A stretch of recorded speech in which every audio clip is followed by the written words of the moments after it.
미가 1장 8절에서 마지막 16절까지 말씀 한 절씩 교독합니다. 이러므로 내가 애통하며 애곡하고 벌거벗은 몸으로 행하며 들깨같이 애곡하고 타조같이 애통하리니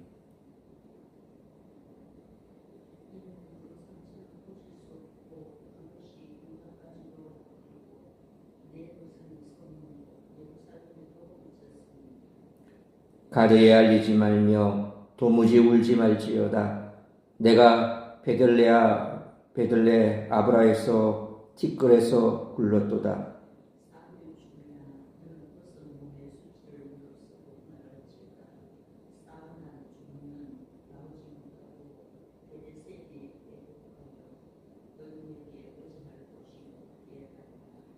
마롯 주민이 근심 중에 복을 바라니 이는 재앙이 여호와께로 말미암아 예루살렘 성문에 임함이니라.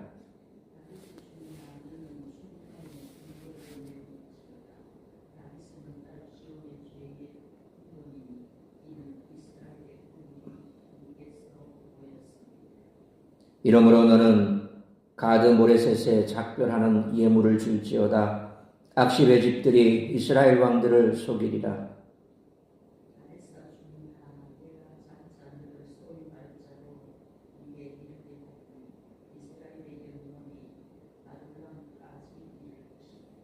(16절) 같이 읽습니다. 너는 내 기뻐하는 자식으로 인하여 내 머리털을 깎아 대머리 같게 할지어다. 내 머리가 크게 벗어지게 하기를 독수리 같게 할지어다. 이는 그들이 사로잡혀 너를 떠났으니라. 아멘. 비록 환상 속에서지만 심판을 목도하는 것은 선지자에게도 괴로운 일입니다. 더구나 이미 실행된 사마리아에 대한 심판을 지켜보았는데 이제 그 심판이 예루살렘에도 미치게 될 것을 보았으므로 미가 선지자는 애곡하고 애통하는 것입니다. 자신이 받은 환상을 직접적 행위로 표현하는 것은 선지자들이 자주 사용하는 방법으로 여기에서는 애통과 애곡, 벌거벗은 몸으로 행하는 것, 티끌에 구르는 행위 등을 볼 수 있습니다. 선지자의 이러한 행동에서 우리는 사마리아의 패망이 그에게 얼마나 큰 충격으로 다가왔는지를 알게 됩니다. 더구나 그 패망이 이제 유다 예루살렘의 목전에까지 이르렀음을 알았을 때 그가 느낀 상실감은 이루 말할 수 없을 것입니다. 오늘날 우리의 삶을 점검하시는 여호와의 심판과 그에 따르는 징벌이 이와 같지 않다고 말할 수 없을진데 이 사회를 바라보는 성도의 심정은 어떠해야 마땅할까요? 여기에 나열되는 많은 성읍이 오늘날 어느 지역인지 확정할 수는 없으나 적어도 미가 선지자의 고향인 모레셋 근처라고 볼 수는 있습니다. 미가 선지자는 자신의 고향에서 사방을 둘러보며 눈에 보이는 성읍들의 지명을 이용해 연애 메시지를 전한 것으로 보입니다. 매우 정교한 언어적 표현 방법으로 각각의 지명과 연결된 내용의 말씀들은 문화적 탁월성을 통해 곧 닥칠 유다의 패망을 적나라하게 묘사하고 있습니다. 그러므로 항상 말씀에 오묘하게 담긴 신비로운 교훈들을 듣고 말씀대로 지켜 준행하는 삶을 살아가는 우리 모두가 되시기를 축원합니다. 미가가 하나님의 말씀을 대언하던 당시는 열국이 하나님의 백성을 향해 내 하나님이 어디 있느냐라고 조롱할 정도로 모든 면에서 타락하고 부패한 상황이었습니다. 하나님은 그 땅을 근본부터 뜯어 고쳐 모든 것을 새롭게 하기 위해 강림하십니다. 이는 회복을 위한 역사지만 유다와 이스라엘은 고통을 피할 수 없었습니다. 그 아픔은 그들이 저지른 죄악의 결과였습니다. 따라서 이와 같은 오늘 본문의 말씀을 통해 우리들이 깨달아야 할 것은 첫째로 8절로 9절 말씀처럼 하나님은 성도가 망하는 것을 원치 않으신다는 것입니다. 북왕국 이스라엘의 핵심 도시였던 사마리아의 멸망을 선포했던 미가는 이제 남왕국 유다의 파멸을 선포해야 했습니다. 8절에는 그러한 사명을 감당해야 하는 선지자의 고통이 담겨 있습니다. 하나님 백성의 비참한 현실과 그들이 당하게 될 무서운 심판을 생각하며 선지자는 통곡합니다. 8절 단 한 절에서 애통한다라는 표현이 2번, 애곡한다라는 표현이 2번 사용됩니다. 히브리어로 애곡하다라는 뜻의 엘릴라라는 단어는 짐승처럼 으르렁거리며 울부짖는 것을 의미하며, 애통하다라는 뜻의 에스페다라는 단어는 머리카락을 쥐어뜯고 가슴을 찢으며 큰 소리로 통곡하는 것을 의미합니다. 모두가 죽음의 분위기를 자아내며 죽음의 공포, 죽음에 대한 비통함을 표현하고 있습니다. 그런 부끄러운 것도 생각하지 않고 벌거벗은 몸으로 통곡할 것입니다. 마치 들깨처럼 통곡할 것이고 타조처럼 목 놓아 울 것이라고 말합니다. 여기 등장하는 들깨와 타조는 황폐한 곳에 사는 야생동물로 황폐해진 도시의 분위기를 상징적으로 보여줍니다. 이는 하나님의 마음이기도 합니다. 하나님은 자기 백성이 망하기를 바라지 않으시기 때문입니다. 이러한 하나님의 마음을 알고 말씀 앞에 반응하기만 한다면 우리의 통곡은 감사의 찬양으로 바뀌게 될 것입니다.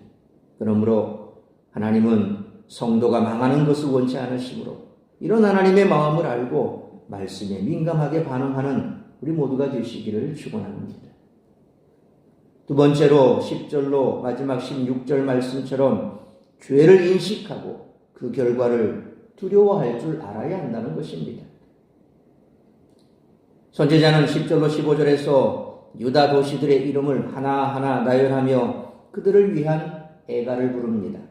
여기에 언급되는 성읍들은 미가 선지자의 고향과 인접한 곳들이며 이 중에는 르호보암이 건축한 방비하는 성읍들에 속한 곳도 있습니다. 선지자는 10절 말씀처럼 하나님의 징계가 유다에 임했다는 소식을 가드에는 알리지 말라는 말로 애가를 시작합니다. 가드는 블레셋의 5대 도시 중 하나로 후에 르호보암에 의해 보수된 곳입니다. 가드에 알리지 말려라는 가드가 방비하는 성읍임을 감안할 때 예루살렘에 닥칠 파멸에 대해 어떤 조치를 취하기에는 이미 늦었음을 단식하는 것으로 볼 수 있습니다. 다른 한편으로는 하나님 백성이 받게 되는 징계가 자칫 이방인들에게 승전보나 조롱거리가 될까 하여 블레셋 가드에는 유다의 아픔을 고하지 말라고 하신 것입니다. 이스라엘의 원수들이 하나님 백성의 아픔을 보고 기뻐하는 것을 하나님은 원하지 않으셨습니다. 고난 가운데서 우리는 종종 하나님의 뜻을 오해합니다.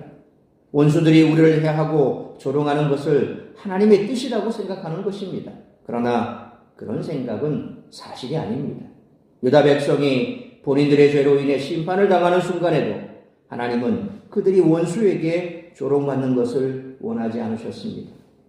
아무리 미운 자식이라 할지라도 부모의 말을 거역하고 부모의 마음에 상처를 주고 부모를 아프게 하는 자식일지라도 그 자식이 고난 가운데서 고통받는 것을 보고 박수치고 좋아할 부모는 없다는 것입니다. 자식이 그러한 폐륜하라 할지라도 그 자식이 고통받으면 부모는 그 자식을 바라보며 마음 아파서 울부짖는다는 것입니다. 하나님이 바로 그런 마음으로 지금 유다를 바라보고 있다는 거죠. 앞서 말씀드린 것처럼 가드에는 알리지 말라는 말씀은 유다에 임할 심판이 얼마나 무서울 것인지를 예고하기도 합니다. 하나님은 우리를 사랑하시지만 죄를 처리하는 일에서만큼은 단호하고 분명하시기에 하나님의 징계를 만만히 가볍게 여겨서는 절대 안 됩니다. 죄는 날카로운 칼이 되어 우리를 찌르고 치명적인 대가를 치르게 만들기에 용서받을 수 있다는 이유로 죄 짓는 것을 쉽게 생각해서는 안 된다는 것입니다. 미가가 하나님의 심판을 내다보며 통곡했듯이 우리 역시 우리의 죄를 무겁게 받아들이고 가슴 아파해야 합니다. 그러므로 죄를 인식하고 그 결과를 두려워할 줄 아는 것이 회복의 시작이므로 죄를 무겁게 받아들이고 가슴 아파하는 우리 모두가 되시기를 축원합니다. 사랑하는 성도 여러분, 역사는 반복된다고 합니다. 이스라엘과 유다에 일어났던 죄악으로 인한 하나님의 심판은 지금 이 시대에도 반복되고 있습니다. 죄에 대한 하나님의 심판은 철저합니다. 하나님의 심판이 임할 때 자그마한 도시뿐 아니라 라기스와 같은 큰 도시도 한순간에 무너져 버립니다. 하나님의 징계를 내리시는 날에 우리는 적국의 포로로 잡혀가는 듯한 무거운 죄값을 치러야 합니다. 하나님의 심판을 견딜 수 있는 나라, 교회, 권력가는 없습니다. 심판을 앞둔 상황에서는 가슴을 치며 통곡해야 합니다. 지금은 미가처럼 울어야 할 때입니다. 그 눈물은 소망의 씨앗이 될 것입니다. 하나님은 긍휼하신 분이기에 하나님 백성의 눈물을 결코 모른 척 하지 않으실 것입니다. 그러므로 하나님은 성도가 망하는 것을 원치 않으시므로 이런 하나님의 마음을 알고 말씀에 민감하게 반응할 뿐만 아니라 죄를 인식하고 그 결과를 두려워할 줄 아는 것이 회복의 시작이므로 죄를 무겁게 받아들이고 가슴 아파하며 성도와 이웃의 삶을 돌아보고 하나님의 긍휼하심을 바라보며 애통해 할 수 있는 우리 모두가 되시길 주님의 이름으로 축원합니다. 기도하겠습니다. 걸어가신 아버지 하나님, 은혜와 사랑을 감사합니다. 오늘도 이 새벽을 깨워 말씀으로 예배로 하루를 시작하게 하시니 감사합니다. 오늘 우리에게 주신 말씀처럼 결국 유다의 멸망을 선포하며 선지자는 가슴을 치고 애통해야 합니다. 그리고 그 애통해하는 마음 속에는 하나님의 마음이 담겨 있음을 우리에게 보여주고 있습니다. 하나님은 우리가 망하는 것을 원치 않습니다. 우리가 죄악 중에라도 돌이키기만 하면 우리를 회복시키겠다고 약속하신 하나님이십니다. 그러므로 항상 우리의 삶을 돌아보며 하나님의 말씀에 민감하게 반응할 수 있는 우리 모두가 되어야 할 것입니다. 그리하여 우리 속에 죄악이 있고 그것 때문에 그것이 칼이 되어 우리를 찌르게 된다면 우리는 즉시로 돌이켜 하나님께로 돌아와서 회개해야 할 것입니다. 하나님 앞에 애통하며 우리의 죄악을 자복하고 통회하면 하나님은 우리의 죄를 씻어주시고 우리를 회복시켜 주실 것입니다. 그러므로 매일의 삶 속에서 말씀 앞에 민감하게 반응하고 또 그 말씀 붙들고 주께로 돌이켜 하나님의 자비와 긍휼하심을 받는 우리 삶이 될 수 있기를 간절히 빌고 소망합니다. 오늘 이 한 날도 나를 통하여 이루고자 하는 하나님의 뜻을 이루고 하나님의 마음을 알아 우리가 아버지의 마음에 합한 삶을 살아가고 하나님이 기뻐하시는 말씀에 순종하는 삶을 살아가는 우리 모든 성도들이 되어 주께서 기뻐하시고 예비하신 축복을 받아 누리는 복된 한날의 삶을 살아가는 우리 모든 성도들이 될 수 있기를 간절히 빌고 소원하오며 이 모든 말씀 우리 구주 예수 그리스도의 이름으로 기도하옵나이다. 아멘.